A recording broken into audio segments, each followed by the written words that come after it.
prepare and we'll go and we'll do our best. We'll put them under pressure.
gentlemen, No, and welcome sorry. to Thfc Till I Die, your home of Tottenham past, present, and exciting future under myself, Dermatron, and Mr. Godfather himself, Mr. Philip Brady. We're the ones who are going to bring Tottenham back to the glory days. They're just going to leave us in charge. Philip's taken over as chairman. I'm going to be in charge of Ange, and all is happy in the world of Tottenham. But how are you, Mr. Brady? Happy Good Friday to you. Happy Good Friday, if there is such a thing. Has anybody told Daniel Levy he's not chairman any longer? That sounds a bit... Yeah, well, we had a bit of a coup in your absence this week, and we've just installed you as new Spurs chairman. Oh, okay, that's fine. That's grand. So, the company Rolls Royce will be outside in the morning, will it? Yeah, well, yeah, it will be. Anyway, but how are you? So we missed you last night on Holy Trinity. Yeah, sorry about that. Were you doing some devil's work? No, I mean, I've been away all day. I only got home short before the thing was due to go on, and Bold voice wasn't the best. It's still not the best. So I just decided it wouldn't be fair to inflict my croaky voice on people last night. So. No, well, you were missed, Philip. You were very missed last night. But Mia and Dave and myself, we tried to do a good podcast, but there just didn't have the Godfather. It didn't have the Godfather's sort of unique devil touch to it. Just a few questions I want to ask last night before we get into the chat and what we're talking about today, Philip. Look, it's the first time I've seen you since the Ireland games. First time I've seen you, how did Prance talk to you properly about the situation in Ireland and also England's international as a whole. Was there anything in the international break that stood out to you that thought, do you know what? Wow, that is a good result. I mean, it doesn't have to be Ireland, it could be any game. I thought the Ireland versus Belgium was a good result. Decent performance, showed a bit of flair, a bit of pressing. No, it was encouraging. But then the Switzerland game kind of brought us back down to earth with a bump. Now, it wasn't a hugely disappointing performance, but it wasn't as good as Belgium. And Switzerland had done their homework on us, and they played us very well. As a part of big results, I thought Wales were unlucky. I do. I think Poland never managed a shot on target the whole 90 minutes, 120 minutes. Got through on penalties. You know, it could be a bit much, but England struggled a wee bit, lost to Brazil and got a last-minute equaliser against Belgium. James Maddison did very well that game, a brilliant assist for Bellingham. And I suppose that you got to compliment the Eastern European teams in like Ukraine, Georgia, and Poland for getting through against their Southern Europe opposition, like especially Ukraine. I don't think anybody could begrudge that nation a little bit of good news. I disagree with you on that, Philip. Georgia, for me, the first time they've ever qualified for a major tournament. Oh, I know. I take that point down, but I'm just saying all that Ukraine is going through, they need every bit of they can get. Oh yeah, well done to Georgia. I mean, it's a brilliant, We know how that feels. Oh 88, yeah, we know how that feels. Absolutely, but I mean the fact that I actually didn't think Ukraine would do it, but they did, and fair dues to them, and. It'll give them something to watch during the summer rather than waiting for the bombs to land on them. So, It is shocking, isn't it, Philip, that the world's gone how it is, and a bit of football does bring joy to people. It does bring joy to a nation, and it does. Georgia, look, as much, Ukraine is right. You are right now, but Georgia, for me, that was the result of that, and Greece should have won that game. Philip, they had enough chances to bury Georgia completely. So I believe. But you want to see the penalties. Holy Jesus. I didn't see those, actually. Oh, Philip, one of them, I swear, I don't think the ball is still heading towards the corner flag. That's how bad it was. Oh, right, okay, yeah. Well, I know the penalties in the Wales-Poland game were absolutely brilliant until Dan James came along. In fact, and Dan James in his run, I said to my wife, he's going to miss this. I just knew by his run-up he wasn't convincing, I felt so sorry. Did you see? No, look, you talked about Ben Davies last night. I said a bit to Dave last night, and we all know how Dave is on Ben Davies, right? But did you feel? I mean, you said you felt proud of him, Philip. Why did you feel proud of Ben Davies doing that when he hasn't done that for Tottenham? Well, because slight difference in his role at Wales. He's the captain of the Welsh national team. If that doesn't give you pride and give you a sense of achievement, I don't know what does. He's a Yeah. squad player at Tottenham. He knows he's a squad player at Tottenham. He does what he can. He'll come in when needed, and he'll do a reasonably good job. Not saying do a great job, a decent job. But in a penalty shootout, in the biggest game your country's played in years, to take the responsibility of taking the first penalty, that showed balls. I did show balls, actually. You've seen so many other players hiding behind, not getting involved in penalty shootout. Yeah. Ben Davies grabbed that ball, said, that's mine. He banged it in the back of the net, and that gave the rest of the team a good lift to start with. So fair dues to him for that. I'll always give him credit for that. And the Welsh manager's been kept in the job. The Welsh FA said, right. I mean, he's done a great job. He's working with resources similar to what Ireland is, if not maybe slightly better, but he's done a great job. And fair dues to him. Yeah. So what would you call the international weekend? A good one, Philip, boring, or would you say it is what it was? It was kind of iffy. I mean, it wasn't exciting. There was no real excitement to speak of. You know me, I don't like international breaks anyway. So no, I know you don't. It would take something special for me to start raving about it, and there was nothing really there. A couple of decent matches, but nothing really to write home about. And of course, the manager role for Ireland goes on and on and on and on. They do run. Yeah. It's like waiting for a new pope. We're waiting for the white smoke to come over the FIA buildings, do you know? That's what we're waiting for. But, yeah. Well, it'll happen. It's going to happen before apparently the England-Ireland ladies match in April. So that's only a couple of weeks away. So. Before I get to the chat, my biggest fear is that they've said we've got this manager coming, and then out the walk John O'Shea. No, I don't think so. I still think there'll be somebody else other than John O'Shea. Who do you think? What's your gut telling you? I don't know. I'd say there's somebody in there that we don't really. There's somebody in there that has going to sneak in under the radar that hasn't really been mentioned so far. Well, they've been talking to Roy Keane. They've had 3 meetings with him. Yeah, well, that's not going to happen because they can't agree on a financial package, so that's not going to happen, you know. Yeah. No, I don't think so. No, I think we'll just have to wait and see, and I'd say within the next 10 days or so, we'll know whether we'll be happy or not. Who knows? Who knows? That's true. Anyway, let's see who's in the chat. Philip, do you want to read it? If I bring them up, do you want to read them out? Well, I'll try to, but again, I don't want to strain this voice too much. All right, I read them out. You don't mind? It's just pretty ropey at the minute. Yeah, I don't want you to think that you were just sitting there looking pretty. No, I'm not even doing that. But my voice is still a bit dodgy, you know. Yeah. If I see you start doing this with your hair, Philip, then I know you're trying to look pretty. Right. Yeah, Philip is going to kill me after this stream. Anyway, Dragon D Nuts, he says, G'day, Dragon. We've got Tequila in his way, he says, G'day, Cobbers, G'day. Tequila says, damn you, YouTube, for denying me Thanos. Well, Tequila, I've done a little bit of hokery-pokery for you. So, this is for you.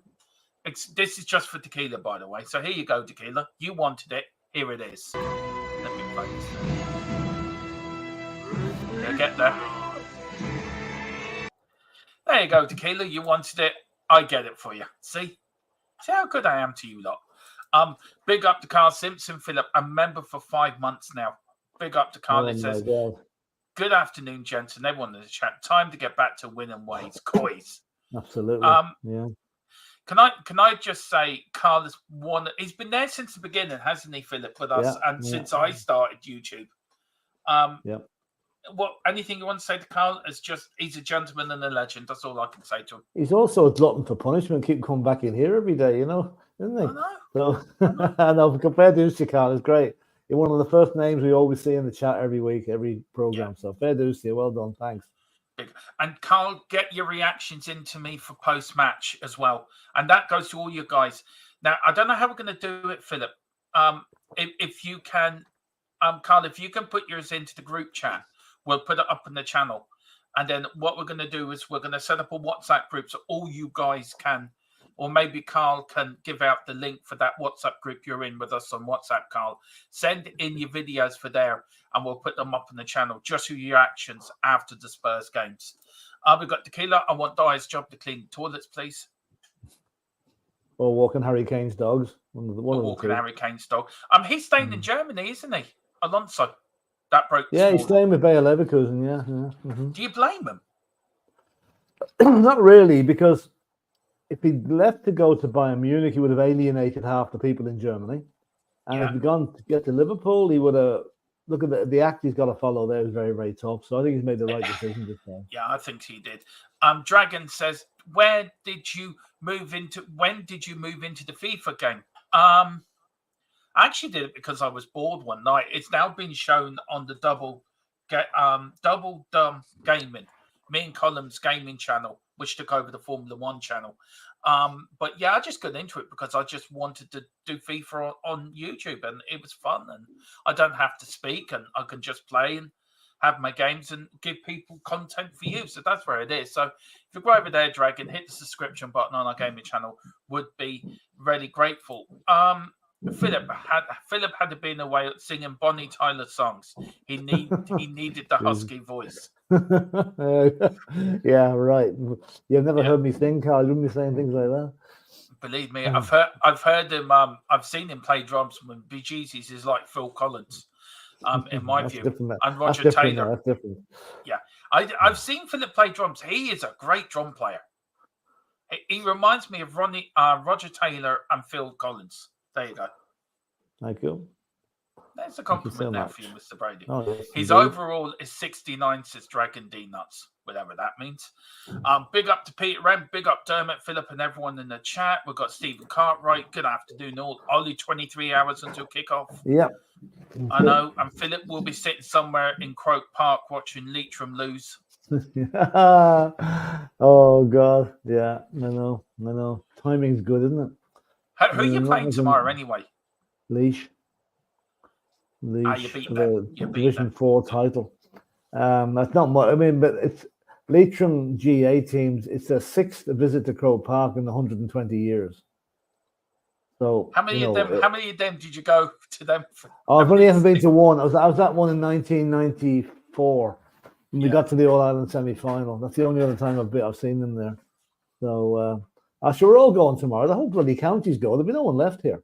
It's just Are you last one out, close the lights. Confident? No, we're not, because we've beaten Leash twice, so we're not going to beat them a third time, I don't think. What time's that match on, by the way? 5:00. Is it on? Is it on TV? No, I don't think so. Well, it might be on Tina G. It might be on Tina G. Yeah, the thing is, we have to leave here about 1:00 to get up there to get parked and get, Tequila says, "Hey Peter, how you doing? Big up to Wembley One." Says Dermot, apart from maybe once or twice, Ben Davis has never been asked to captain Spurs. That's actually very true. True, yeah. Very true. That's true. We've got Peter Rem, the Pope of Football, aka the Island Manager. Yeah, that is so true. Chris Coleman or Chris Houghton says, Carl. Chris Coleman was in the running for us. Chris Houghton's working with Ghana, so I don't think he'll be coming back. No, he got sacked from Ghana. Oh, did he? Oh, okay. I'm keeping up with that. Yeah. So I don't think he'll go back to Ireland. I mean, never know. I'll tell you one thing.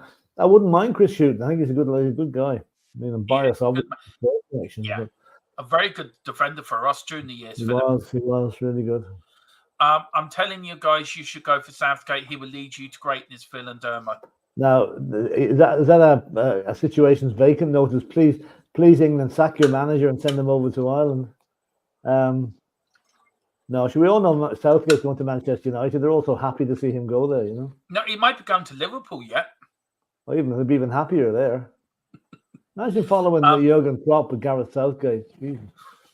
How underwhelmed would you feel as a Liverpool fan? Jesus. Stephen Kenny is available. Yeah, he's calling himself Kevin Stenny. Just going to change his name around a little bit. I said to Dave last night, where's he going to end up in football? Do you think, Stephen Kenny? He managed a League of Ireland team badly, or maybe a League 1 or 2 team in England. That's about his level, I don't think he's a good manager, Philip. Well, he'd be okay at the lower levels. Yeah. I suppose so. Yeah, I suppose so. Big up to DJ Samuel. Good afternoon. Hi, DJ. Tequila is saying Phil's got to save his voice for his Elvis concert this weekend. Yeah, in Dublin. He'd be singing "Burning Love" in Croke Park tomorrow as the Leash team come out. Leitrim team come out. He will be. They're swinging his medallion. Sweet, lovely Dermo. That kept Tequila happy. Peter M says, my respect for Alonso has gone up a lot since he's decided to stay Leverkusen. Yeah, I think so. Yeah. It is. Big up to Tequila. He's just putting links in for our gaming channel, our YouTube channel, the Full Time Sports Network, and his gaming podcast as well. All done. Big up Tequila. Thank you very much. Peter M says Houghton would be a good fit, but 65, would he want it? Yeah, that's another way of looking. I think we need a younger, more dynamic manager. Yeah, somebody like Christian Gross. Yeah. Hang on. I've got something, Philip. Hang on. Give me a minute. Sorry. Okay, I'll keep reading these things anyway. I just wanted to hang on. Tequila's saying San Marino may take Kenny. All right. Hang on now. Hang on, Philip. Hang on. Here we go. You ready? I have my travel card. Christian goes when he comes to Ireland. Oh yeah, yeah. This is my free travel card. Oh, stop! Remember that was so funny. That. Can you imagine Alan Sugar's face looking at him, and you think,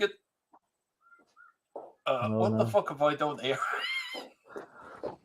This one here from Peter M. Ange has been mentioned in relation to Liverpool, but he's not even on any betting websites, odds lists. I don't think he would go so soon from us. No. I think a lot of lazy journalists, of which there's a few. Ange Postecoglou's done well at Spurs. Let's just link him with a few other clubs, just unsettle things. That's all they're doing. That's true.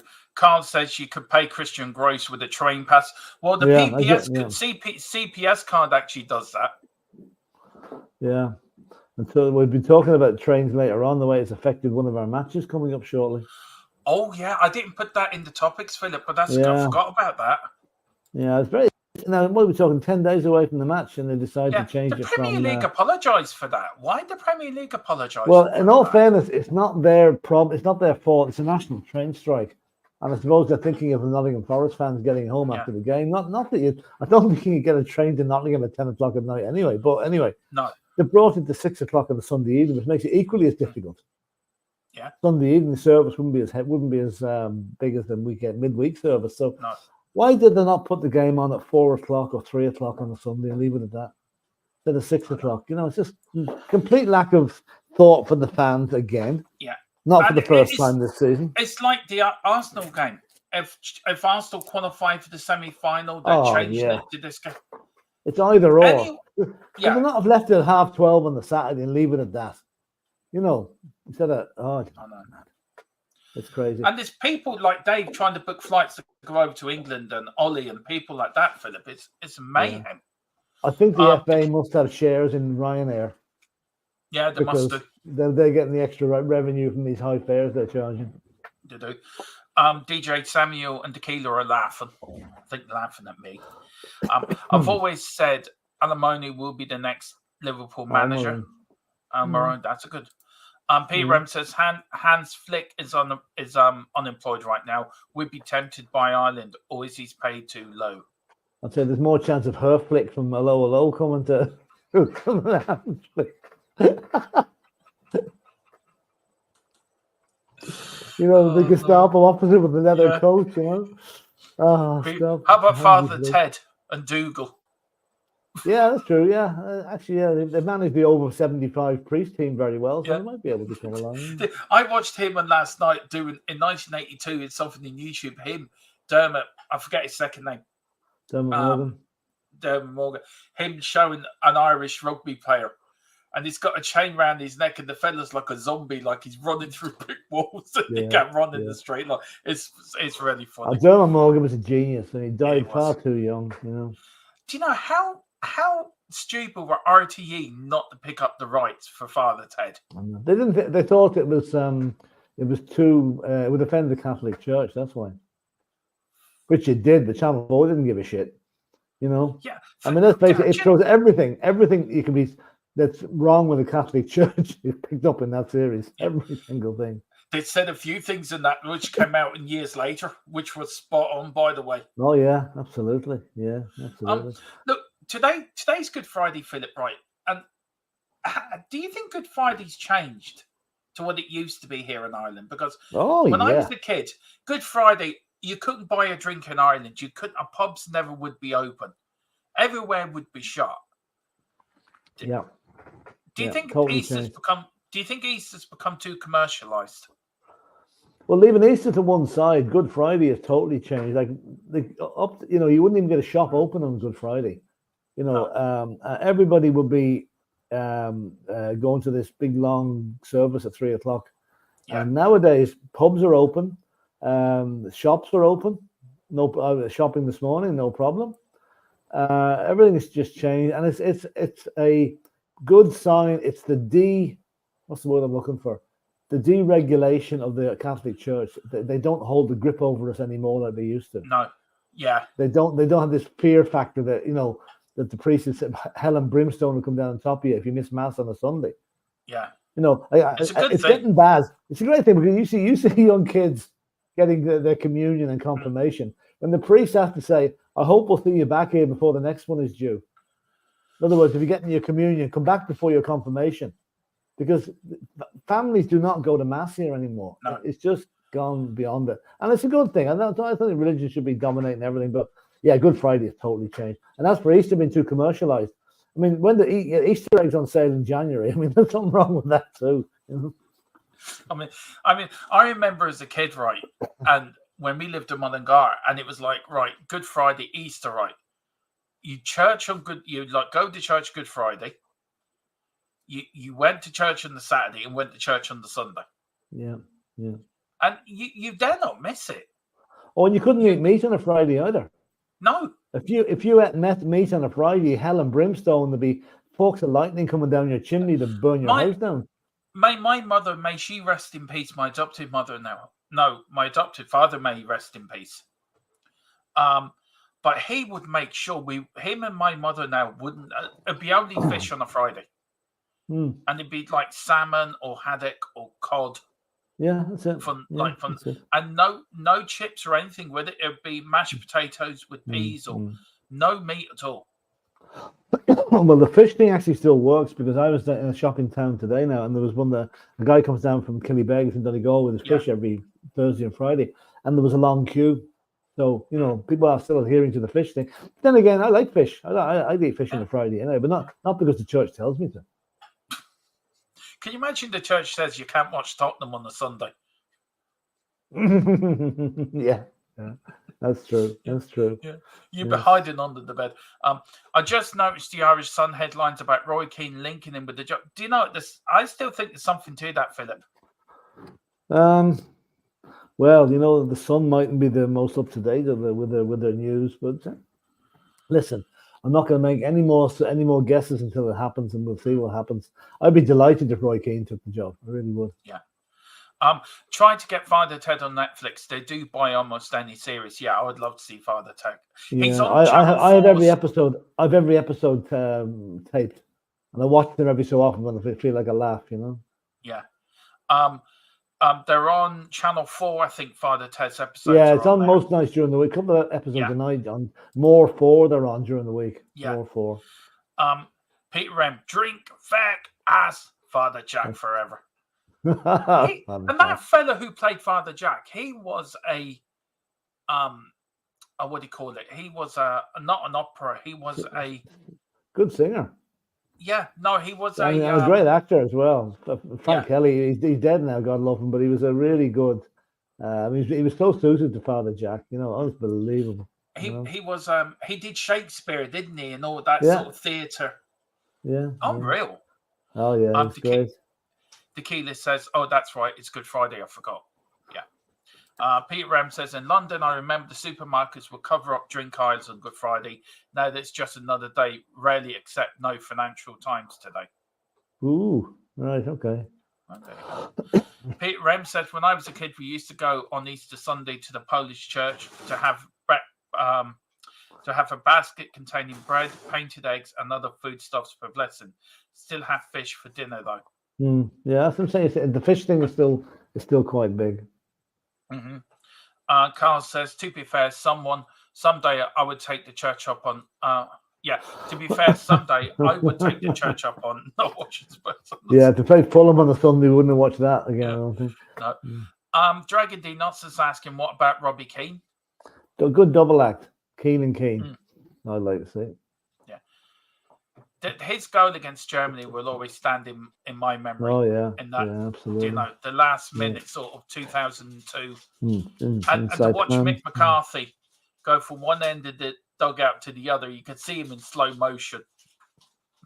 And then go for it. I hear that you're a racist. Be most of me times taken up with the farming father. Wouldn't have much time for that racism.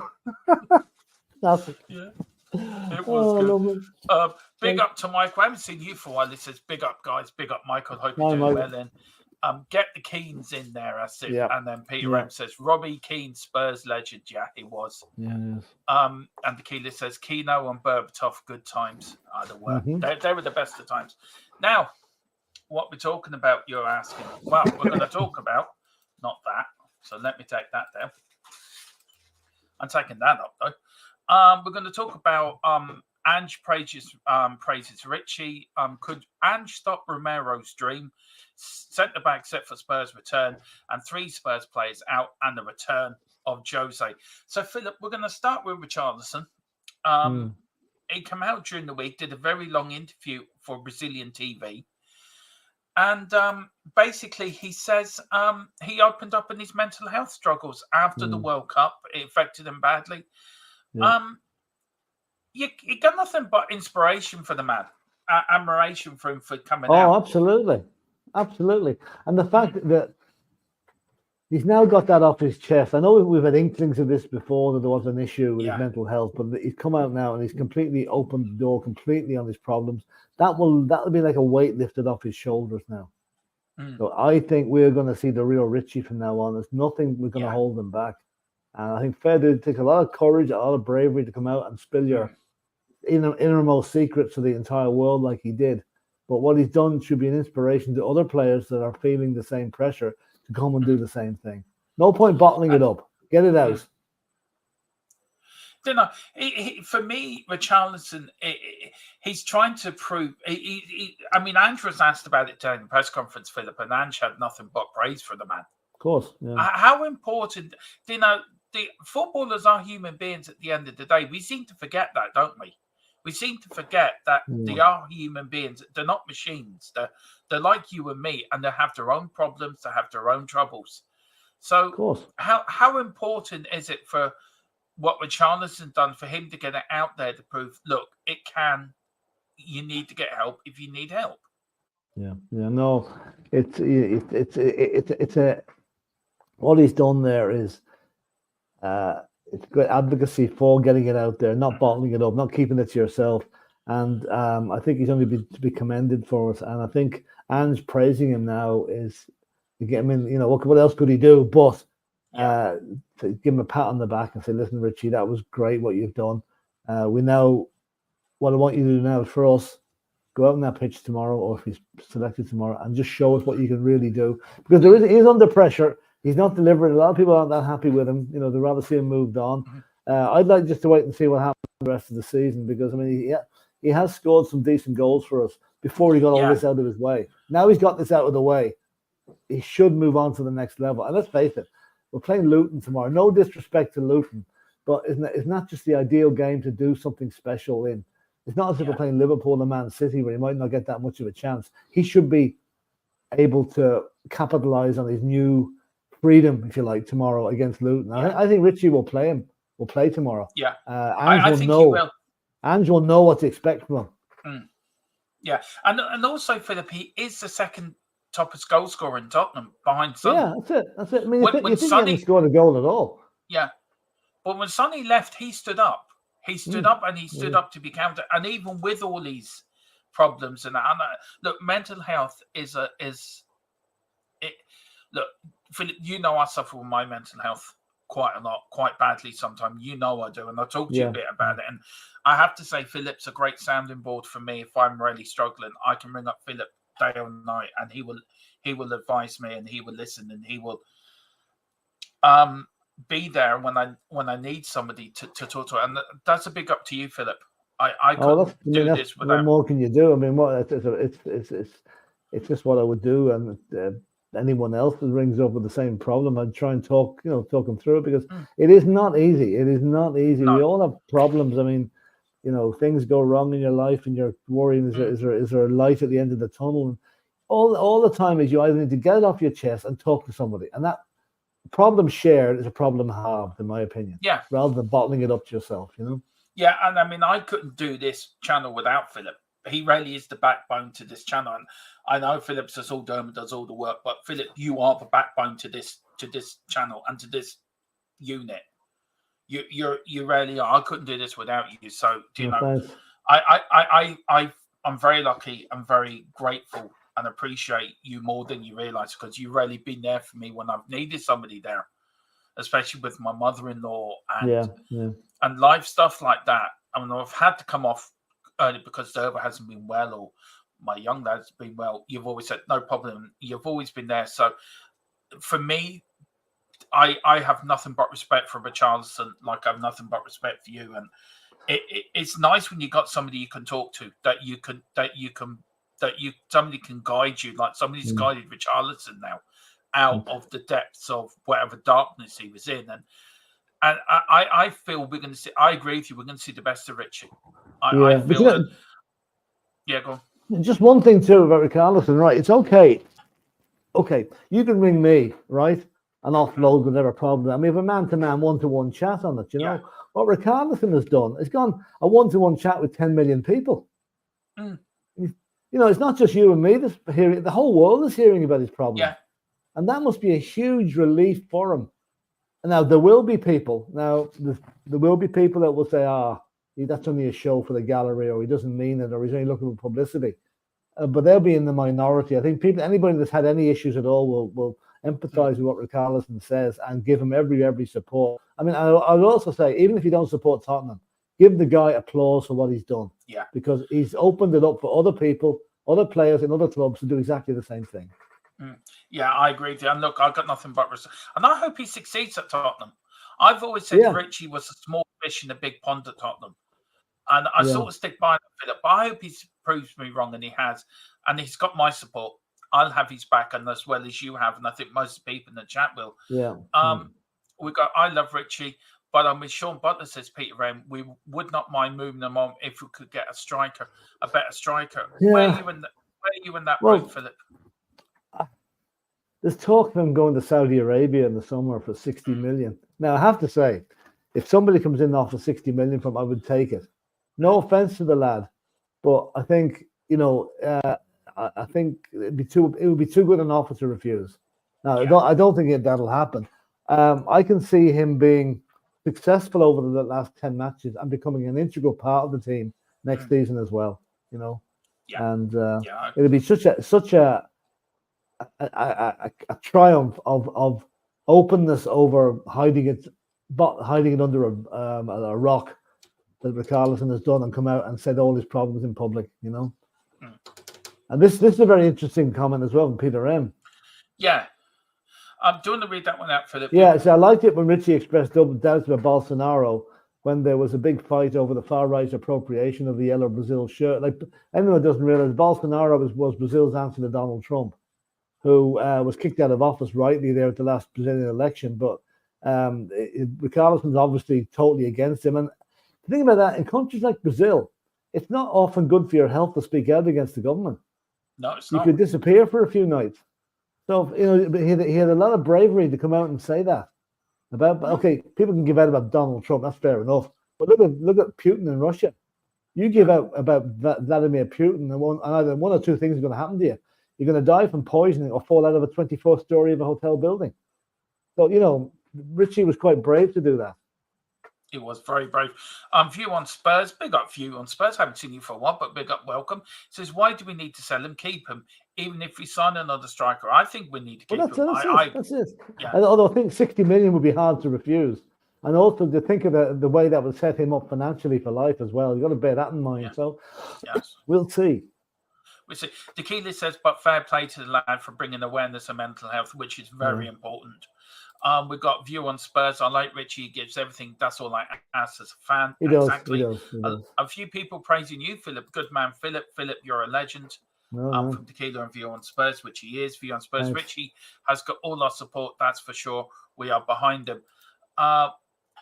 Richie is a celebrity as Brazil's #1 striker. He is in the glare of the public reaction, not at all of which will be good. Having said what I've said, I always love him. I always love to have him here. Philip, it's not easy playing for Brazil, is it? No, how many world famous players over the years that it's the weight of playing for Brazil has got to them. You look at Ronaldinho and Rivaldo, and you look at even Pele. It got to Pele in a way, didn't it? It got too much for him. And I think playing for Brazil is the equivalent of living in a goldfish bowl. The whole country's looking in on you. Football in Brazil, I always go back to the old Bill Shankly thing, which is football isn't a matter of life and death. It's much more important than that. That could have been said about people of Brazil. If the Brazilian soccer team is doing well, the country's happy. If not, they're in a depth of depression and sacking the government. It's a religion over there to them. It really is a religion. It is. If you fall out with Putin, you fall out. Yeah, literally. you do. You do. Yeah, that's true. Absolutely. I like his election the other week, Philip. He got very good approval ratings. You like me the what?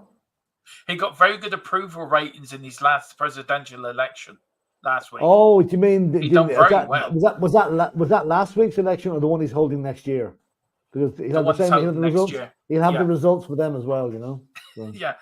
Apparently, he's got another 30 years in charge. He'll be 120 when he gets rid of it. You know? Yeah. Oh, he's a piece of work. He really is a piece of work. He is. I don't know. But you know the guys that went up against him in the last election. Yeah. The three guys went up against were all hand-picked supporters of him. So on the night the results were, now all got up and started kissing his arse on stage. I mean, well, that's not an election. You know, that's not an election.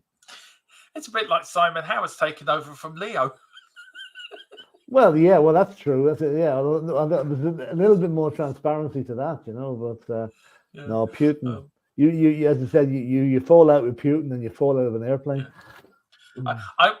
We are going to do a political podcast, me and Philip, where everything is going to be laid bare, what we think of the political system.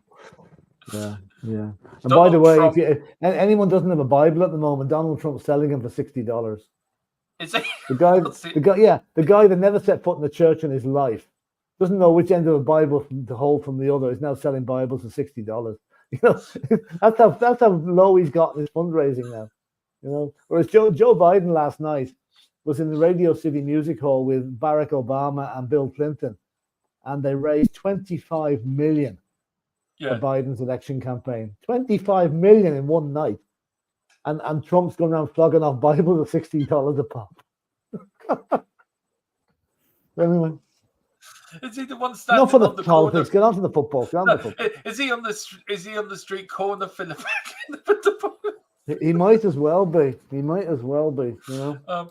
Peter Dragon says, "I don't think Richie will want to go to Saudi. I don't think he would." Vlad the Putin is the man who expects you to be rooting and hooting for Putin. Yeah. We've got Tequila says Donald Trump makes me laugh so much. Very entertaining. Yeah. He makes everybody laugh. I'll tell you, not be laughing next November if he gets in. He'll be totally the opposite. Anyway. During the pandemic, I used to look forward to his press conferences at 10 o'clock on CNN. They were the most funniest bit of the word. I mean, the time he told people to take bleach, and next to him, right, there was a row of seats, right? If you've ever seen it, and there was like, who was the man in charge of the pandemic over here? What's his name? Dr. Fauci. No, here. Tony Holohan. Yeah, Tony Holohan. And when she said that, like his sort of representative, well, not representative, but somebody that's doing his job in America, sat there with a mouth wide open. It was like her jaw hit the ground. And people did take bleach, by the way. They did inject some couple died of it, actually, yeah. Yeah. I've just got a picture to show you here that somebody put up if I can find it. Hold on. I feel like I'm watching an alternative universe when I see him. That's so true. I'll get it now in a minute. Oh, here we are. Right. This is Donald Trump. Okay. When he had with his Bible. Oh God, he's going off my screen here. You can see that, and he's saying, "And may lightning strike me down if I lie."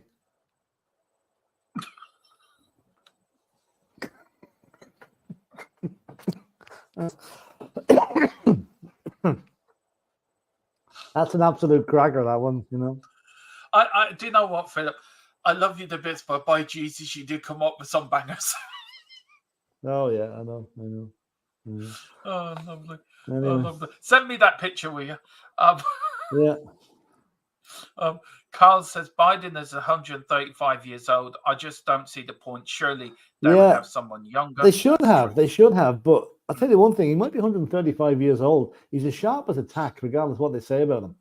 And listen, the other alternative is Donald Trump, which you don't even want to think about. So he's a lesser of two evils at the moment.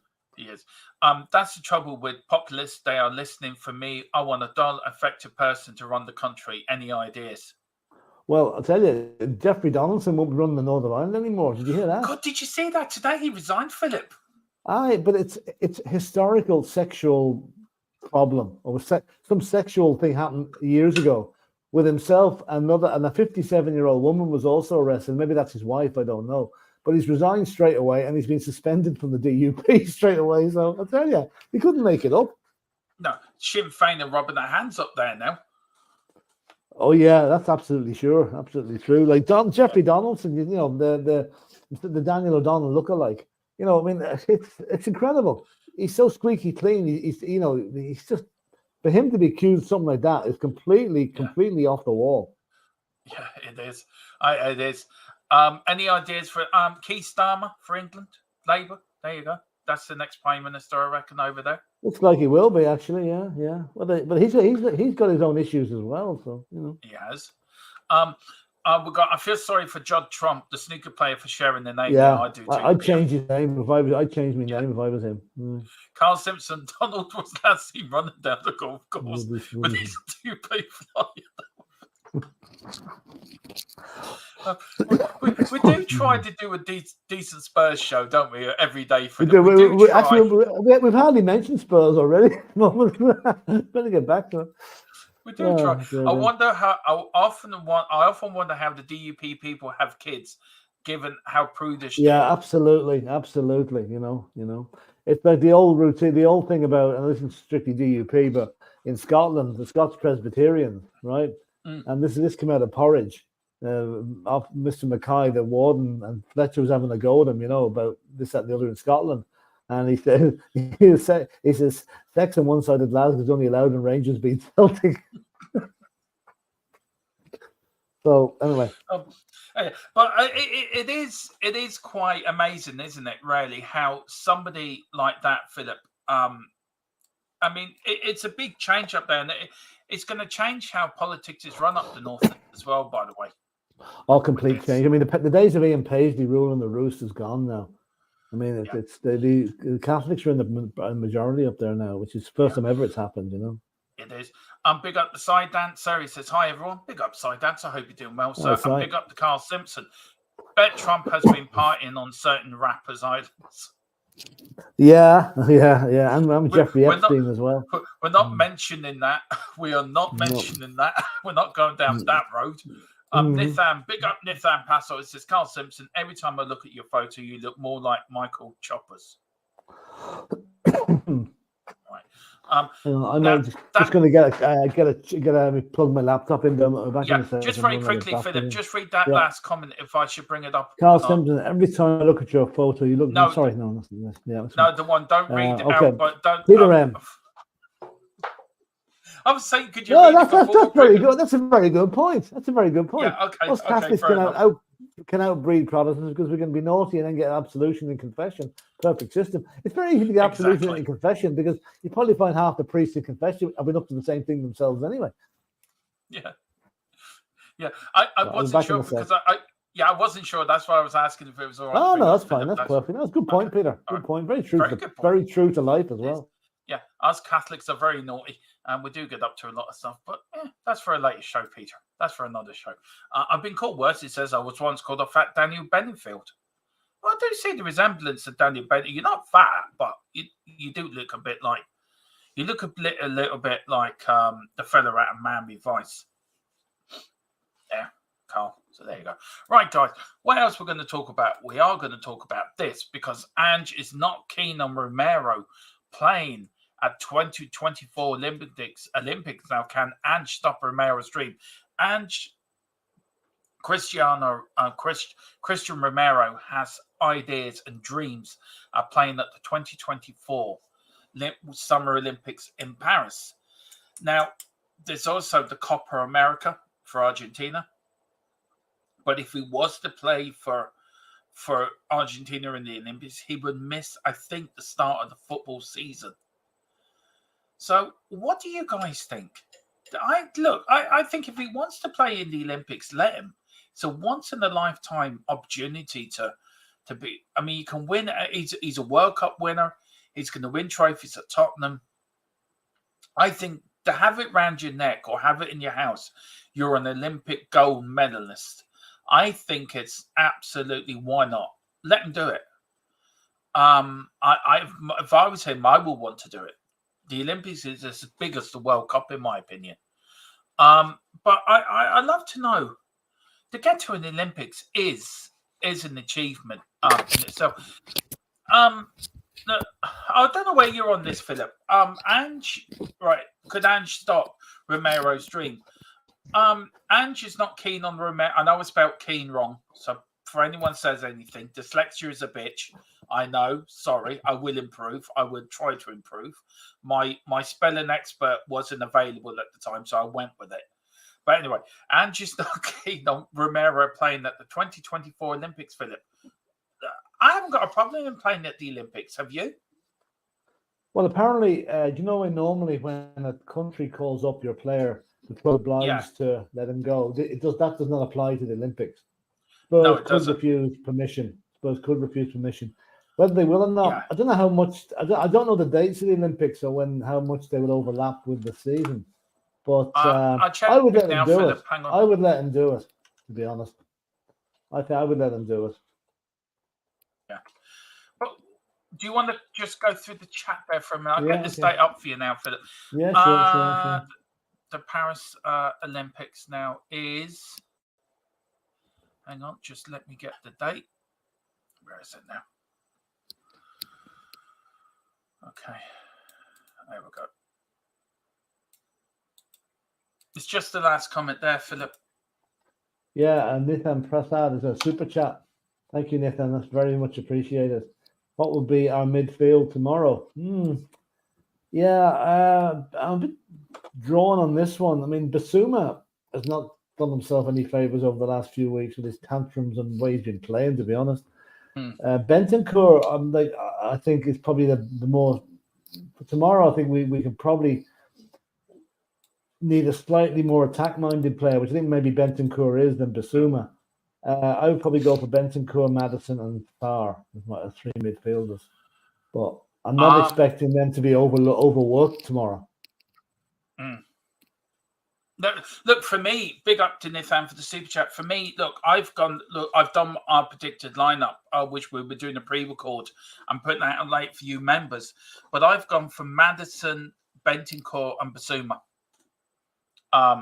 In my middle three. I know Sarr didn't play very well the last night, but I think that there's not too many bad games in him. I don't see him doing two in a row. Yeah. Now the Olympics, Philip, is between the 26th of July and closing on the 11th of August. Nick has put into the chat. Big up, Nick.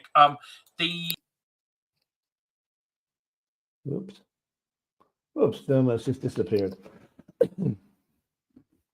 And I think the season starts the following week, doesn't it? The season starts on the 18th of August. Sorry. I know that we're playing Bayern Munich on the 10th, so I presume it's the week after the season starts. Thing about it is, He's going to have his pre-season done if he plays in the Olympics. You know, he's going to be fit. He's not going to. Yeah. He's not going to have his fitness levels will be okay. Okay, tactically, he's going to have to, you know, get up to speed in what we're doing. But I'll let him go. I'll let him go. But Nick makes a very good point here, Rosa. He says the Copa America is on the 20th of June to the 14th of July. We cannot have him doing both. Look, that's true. That's a good point, actually. That's a good point. But the season starts on the 17th of August. Yeah. So he'd be back would have got his. Yeah, go on. He'd be back with us for the season, but he's not going to have much of a He's not going to have much of a break. That's the problem. No. He's going to raise very little summer break if he plays in both of them. I've got no problem if he wants to go to the Olympics. It's a once in a lifetime probably opportunity for him. Do you know what I mean? I have no problem with him going. I have no problem with him going. No, I don't. Just a few people here. We can see what they said. Carl says, "I'm not keen either way, but in completely in Spurs' favour, as we don't have to release him. No, we don't." Tequila says, "Let the lad play. Not many people get a chance to go to the Olympics." See, that's the thing where I'm coming from. Yeah.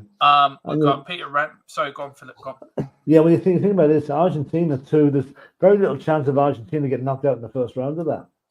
They'll be good. They'll be there or thereabouts at the end. So there's going to have a good few matches to play, which I suppose that'll be in the club's thinking as well. Yeah. But Peter M makes a good point there. You can read that out, Peter. Yeah, I guess Romero would be one of the other 23 players for Argentina. I let him, as I wouldn't want him sulking around and then we might have another centre back. That's so true. Yeah. That's so true.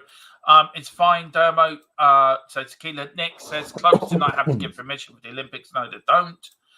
Nithan says, as long as he doesn't get injured, let him play. International games scares the crap out of me these days. Yeah, they do. They really do for all of us. Nick also says the 26th of July, the 11th of August. No way should we let him go. I've got no problem letting him go. If he wants to go, go. I really don't. The Olympics is probably the Olympics one of the biggest achievements you can have is to get an Olympic medal. Yeah. So, yeah. Can you imagine getting an Olympic gold medal? You'd be saying something. You don't get many people saying I'm an Olympic champion of football, do you? Not many players at Tottenham have that, if any. A little bit arrogant from Romero. They only have 3 over 23-year-olds in the team. I'm pretty sure there's a lot of players on Argentinians' list.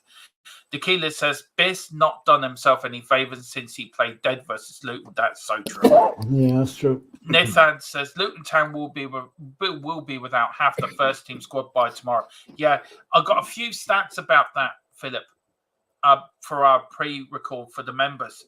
And some of the stats in there from Luton, there's one stat in there, it's unbelievable.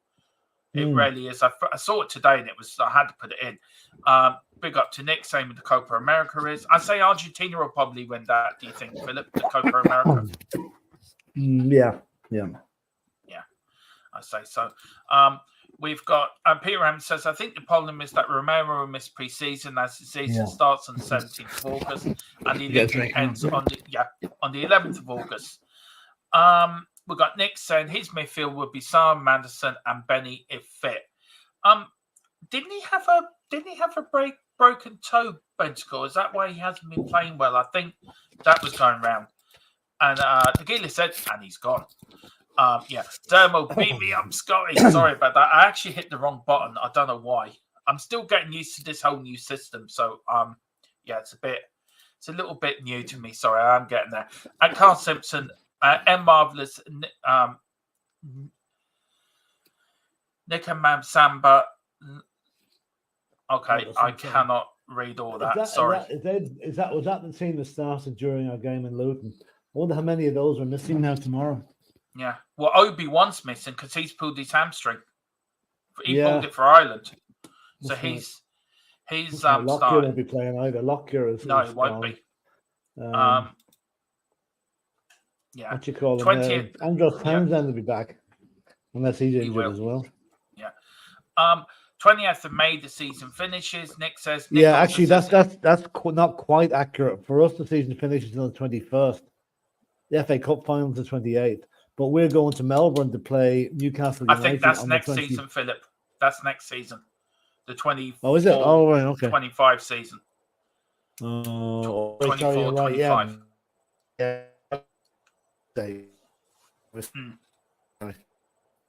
Yeah. Olympics only 3 players. That's true. Let him go, but take the vice captaincy off him. That's a very good point, actually. No, I wouldn't do that. I wouldn't do that. No, I wouldn't take it. Now that I know about the Copa America, I'm not sure about my previous comment. Can't have him playing for Argentina All-Star. Do you know? I don't know. You know what they might do? They might say, "Listen, Christian, make your mind up. You're going to go one tournament, but not the second one. Not. You can't do both. It's not physically possible." And let him make his own decision himself. Yeah. Ian says, big up Ian. He says, I agree with Ange. With Spurs head on, we'll have European football and hopefully more cup games next season. But from a national point of view, I let him go. Next says, he'd be 29 in 2020. Still plenty of time. He could play in 2032 as well. Well, that's true. Yeah, that's true. We seem to forget he is quite young, Romero. He's only young, Yeah. I'd be a little annoyed and say it won't matter about Romero because he will be Madrid's player by then. No. We've got world champ, Olympic champ. Everyone's saying hello to another one. Tequila. If we've got 80 to 100 million, then I'm fine with that. Would you be happy for Romero to go for that price? No, I wouldn't be happy with him. Well, Romero is a world-class defender. I wouldn't be happy with him to go at all. No. And then everyone is saying hello to everyone. Now, Philip, we have a centre-back returning, Mickey van der Ven. Yeah. Apparently, he took part in training today, Philip. Just let me put it into the thing. Are you happy to see him back? Yes, but I wouldn't be a bit surprised to see him on the bench tomorrow. No, I think Dragusin needs another chance to show himself, show what he can do tomorrow. There's too much stiffer tests coming up in the next couple of weeks. Yeah, like now got, in the predicted lineup, West Ham on Tuesday. That's a tougher game. I'll keep him for that. Yeah. Now, in my predicted lineup, I didn't have him in the starting lineup. I had Romero and Rudu as the starting centre backs. And I wouldn't start agree with tomorrow. that. I'd agree with that. I'll give him a chance. Yeah. We've got So, are you happy to see him back though? No international football, so you have time to get over his. Yeah. No, I'm delighted to see him back. I mean, good God, the man is our Usain. He's a Usain Bolt built into centre back. I'm delighted to have him back. But I think, I hope I'm not tempting fate, but I'm saying tomorrow it might be a good game to rest him. We need him for the tougher test against West Ham on Tuesday. Yeah. And that's, I would keep him for that. I wouldn't play him tomorrow. I'd put Rudu and then put in Ben Davies if you have to, but I wouldn't start Van der Ven because you don't want to activate any injury he may still have. He could run and pull it again. Or whatever. That's it. That then didn't be out for a long time. No, I think the back four will be the usual Porro, Romero, Dragusin, and Doji. Destiny. Yeah. Now 3 players missing tomorrow. The 3. Now, Philip, you said to me earlier you read during the week major injury doubt for Tottenham, didn't you? Oh yeah, yeah. I said, "I'll cry." Who is it now? Man or Solomon? Yeah. Some lazy journalist put in major injury scare for Tottenham. A guy that hasn't played since about September. Suddenly it's become a major problem for Tottenham. Come on, lads. I mean, I know the slow news days and international week, but be a bit more creative than that.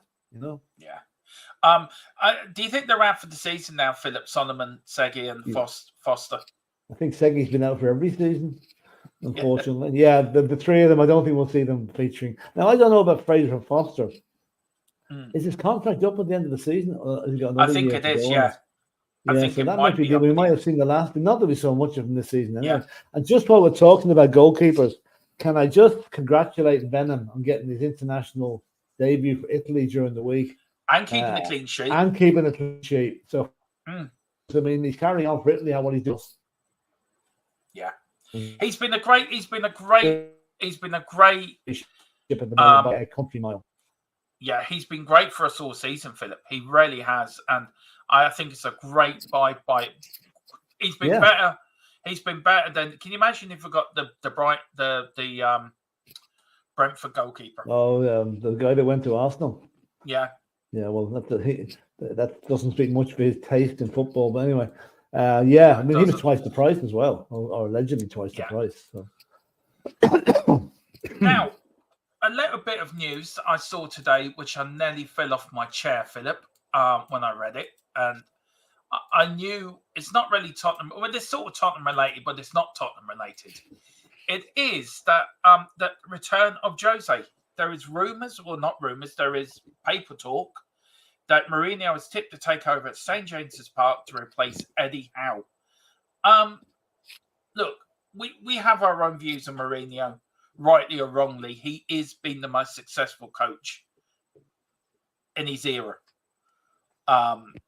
You can't take what he's won away from him. He's gone to every club and won, bar Tottenham for some stupid reason. He got sacked 6 days before a cup final, which I think if he was in charge, we would have beaten Man City in that League Cup final and won that competition, by the way. Yeah. What is your, if you take the Tottenham time out of it, Philip? What's your views on Mourinho as a manager and what he's achieved in the game? He's achieved a lot. He is not slow about telling everybody how good he is. He's got an ego the size of Wembley Stadium. He came to Tottenham, thought he could carry on the magic, didn't work out for whatever reason. I think for all the good he's been, how good he's been over the years, I think in the moment, I'd have to class him a bit as like yesterday's men. I think his type of football is outdated. His tactics have been found out. And I think the Newcastle have suffered enough under Mike Ashley and whatever. And I don't think his pragmatic way of playing football would suit the Newcastle fans at all. So I would hope there is a club for Jose Mourinho somewhere along the road. I don't know who it is, but I don't think it's Newcastle United. And I think... Yeah. No, go on. Yeah. No, go on. I'm going to sort of counter that argument, Philip. Somebody put in the chat, this is my first part. It's the whole Bobby Robson thing with Jose does make it a good story. I can see it happening. He didn't fail at Tottenham. Tottenham failed Jose Mourinho. The players failed Jose Mourinho. There's another part of that. He didn't show a lot of loyalty to the club. There was things he said on that, especially that documentary which he was critical of the club, and maybe he should have kept his mouth shut. If he had done, maybe he would have been left in the job. I don't know. I'd say Mourinho is a very divisive figure. I would say what goes on behind the scenes in a Mourinho managed club would be you'd love to be a fly on the wall, see what's going on.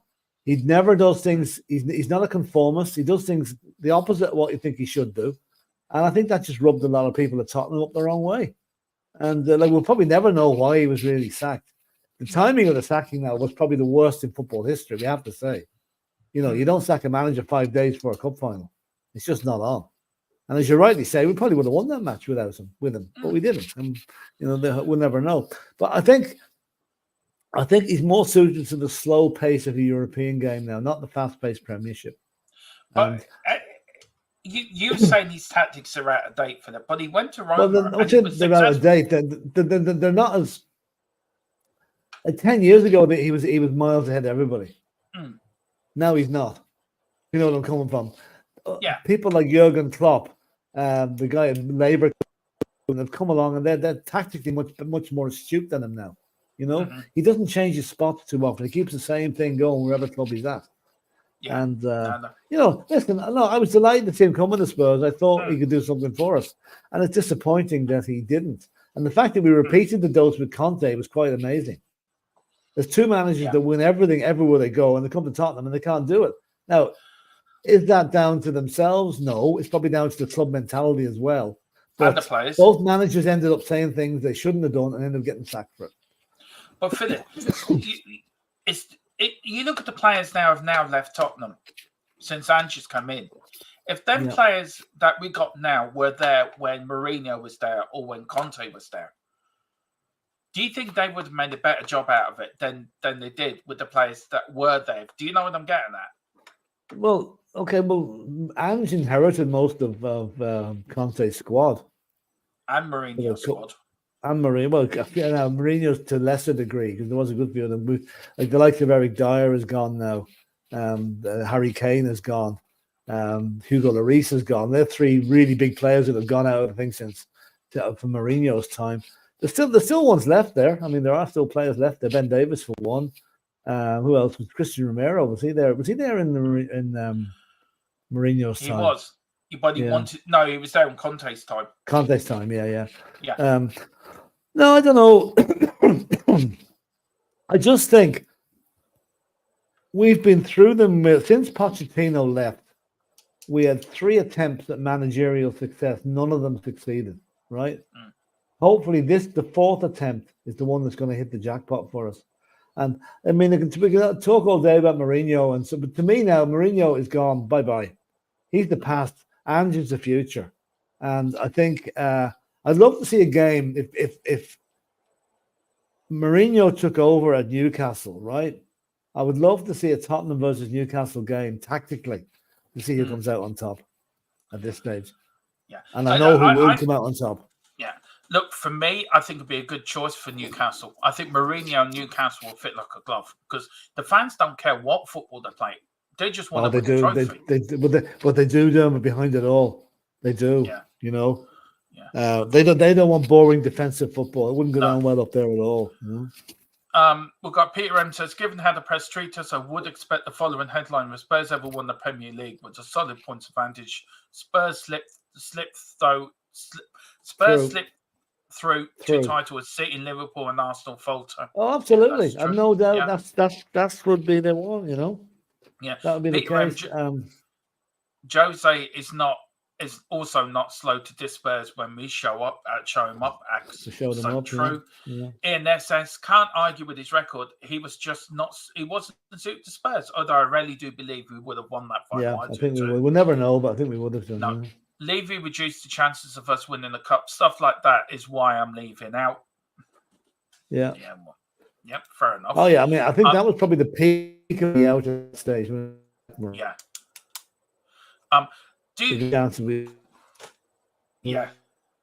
Lots of opportunity to win, but anyway. Yeah. Do you think the lockdown and the pandemic effects come due to Mourinho's underperformance with us? Maybe. No, not really. I mean, during the lockdown, we went up to Man United and beat them 6-1 under Mourinho. And we did have some very good performances. Then with some abject ones as well, you know. I actually watched that All or Nothing documentary again, Philip. Really enjoyed it again. Yeah, but you look back then to now. What a difference! What a change! And Peter goes, the biggest difference that Jose and Antonio felt they were doing us a favour, and is there thinks he got a huge break at Spurs. That is true. Yeah. That is so true. And managers who come to our club more about the wage than the club will never be successful.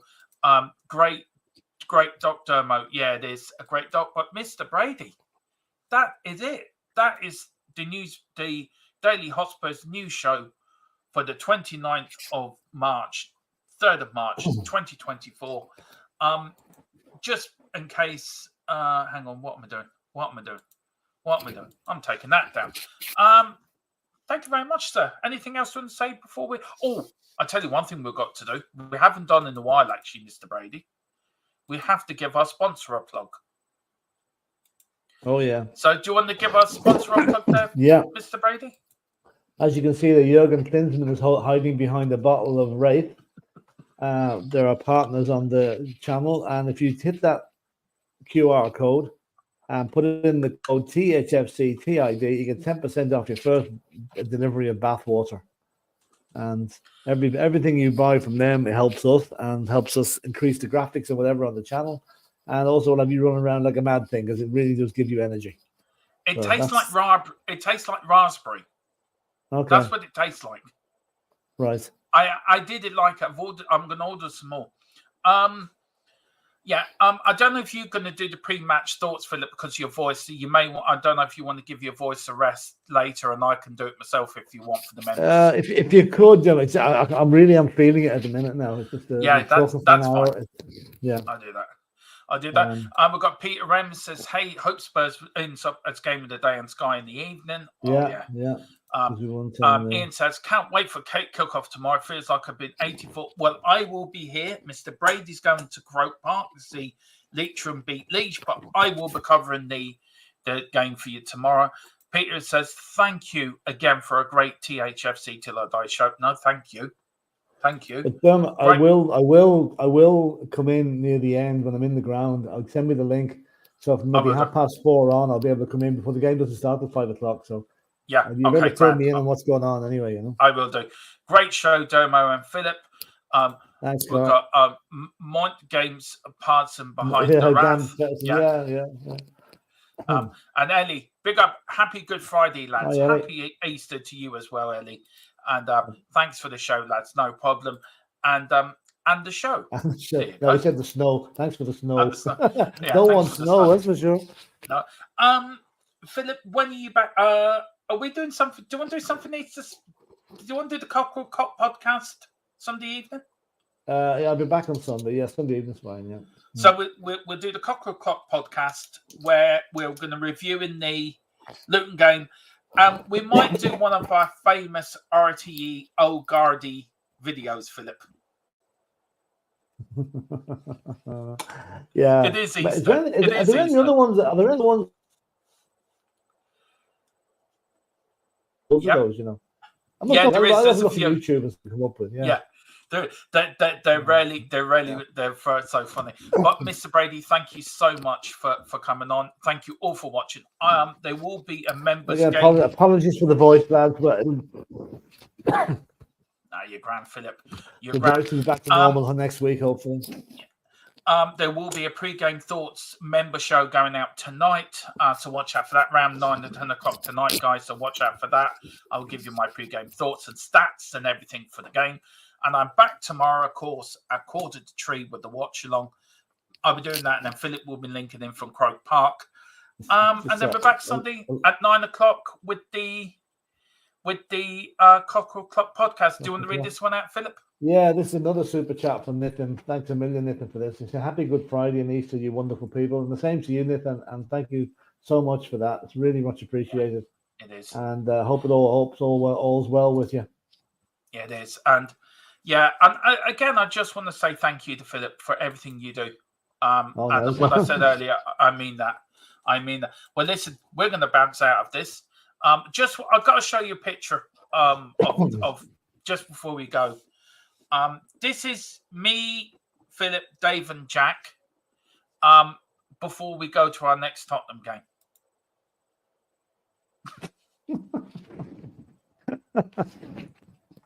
Now, I'm the one with the long. I'm the one with the big ears and the glasses. Right, that's me. Right. I don't know which one Philip is. Philip's the one at the end with the big red nose. Or was that Jack? Anyway, which one are you, Philip? I think I'm the one with the hands in the mouth saying, what is going on here? And that's Dave and Jack. Now, can I just say, I loved this show as a kid. It was the Banana Splits. Now, it was done in the late 60s in America.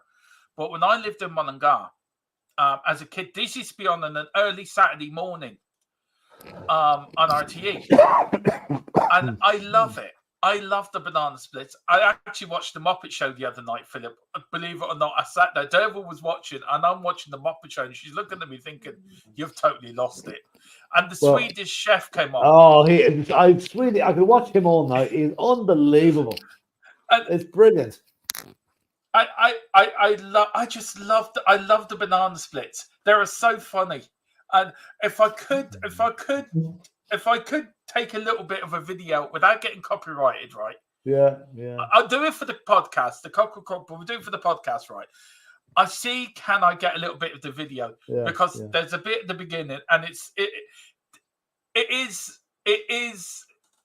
THFC Till I Die with us, with the Irish Hotspur. It is. I've been trying to get the Swedish chef as my phone ringtone. Yeah. You know the one where he goes, hurdy booty, kishty. I'm trying to get that. Like, I just can't get it anywhere. Oh, God. I tell you what, though, I will find the theme tune, and I will download it. But no, I love the Banana Split. A few people, it's actually picked up a few interest in the thing. Ian's just fell about laughing. Peter Rem says, "What's Jurgen Klopp doing second from the left?" Yeah, well, he joined the Muppets band after that. We've got Dermo's the kinky elephant. Yeah, that is me. Yeah. That's funny.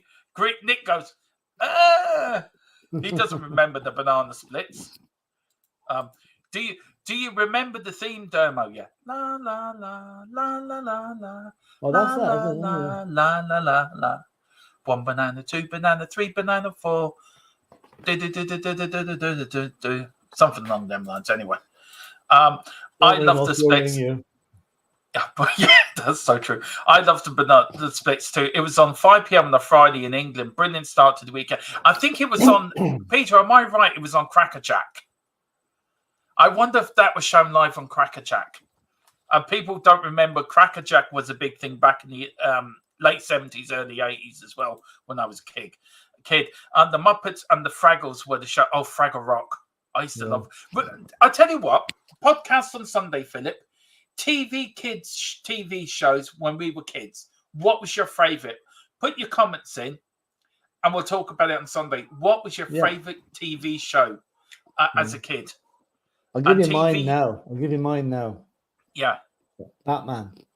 The American version with the kapow and everything on the screen. Remember that one? I love that, Philip. Yeah. Do you know it's on Movie Box? I actually found that it's I'm sure it is. Yeah, I'm sure. And I watched it. I just find it so funny. It's so like it's corny as hell now. When you look at it now, it's just corny, but it's good. I must admit, I was a massive Star Trek fan as a kid as well. I used to love Star Trek. I must admit. Yeah. Anyway, this is my favorite show on YouTube. Thanks, guys. No, thank you. They're all singing the banana split. I've started it now. Hashtag the banana split. It's a choir. Yeah. We got. I remember Mana by the Muppets. Oh yeah, Mana. Yeah, it's a song. Yeah. Actually, that song was out long before the Muppets came along. It was written in the 60s. Every time I hear that song, Philip, I cannot get it out of my head. Scooby-Doo, my favorite kid. Star Trek, yeah, same here. Nightmare, or was it Nightmare? R was the best. The A-Team, Knight Rider, Airwolf, Saturday evening TV. It was awesome. I will go through that. I also love the Avengers and the Prisoner. Well, listen, we'll talk about that on Sunday evening. But on that bombshell, it'll be something to distract us if Spurs lose tomorrow. That's true. That is so true. See, I'm even predicting content when Tottenham lose. Anyway, on that bombshell, see you later, guys. Come on, you Spurs. Come on, in Spurs. Big Ange, we trust.